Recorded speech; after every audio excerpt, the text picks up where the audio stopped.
Hi weavers, ఎలా ఉన్నారు? సంవత్సరంలో 6 నెలలే దర్శనం ఉండే ఉత్తరాఖండ్ బద్రీనాథ్ ఆలయం హైదరాబాద్లో ఉందని మీకు తెలుసా? తెలంగాణ స్టేట్ హైదరాబాద్ బండమల్లారంలో దక్షిణ బద్రీనాథ్ అనే పేరుతో ఈ ఆలయం ఉంది.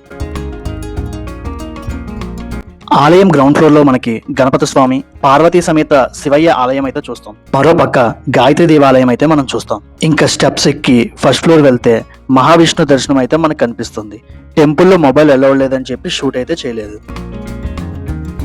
చుట్టూ ప్రశాంత వాతావరణం కలిగిన ఈ టెంపుల్ మెయింటెనెన్స్ ఉత్తరాఖండ్ బద్రీనాథ్ ఆలయం వాళ్ళు చూసుకుంటున్నారు. స్వామివారి దర్శనం చేసుకుని బయటకు వస్తే ఎడం వైపున అమ్మవారి ఆలయం కనిపిస్తుంది. ఇవి స్వామివారి ప్రసాదాలు. ఇవి కూడా మనకి ఫస్ట్ ఫ్లోర్ లో రైట్ సైడ్ అయితే కనిపిస్తాయి. ఈ ఆలయ విశేషత, బద్రీనాథ్ నుంచి తీసుకొచ్చిన జ్యోతి స్వామివారి దగ్గర నిత్యం వెలుగుతూ ఉంటుంది. ఆలయం బయట కొబ్బరికాయలు, పూజా సామాగ్రి అయితే అమ్ముతున్నారు. ఇవి భక్తుల కోసం కట్టించే రూమ్స్. ఇవి పంతులు గారు కూడా ఇక్కడే ఉంటారు. గుడి ఎంట్రన్స్ లో బైక్స్ కి, కార్స్ కి పార్కింగ్ అమౌంట్ అయితే తీసుకుంటారు. వీడియో నచ్చితే లైక్ చేసి ఛానల్ని సబ్స్క్రైబ్ చేసుకుని మీ ఫ్రెండ్స్కి షేర్ చేయండి.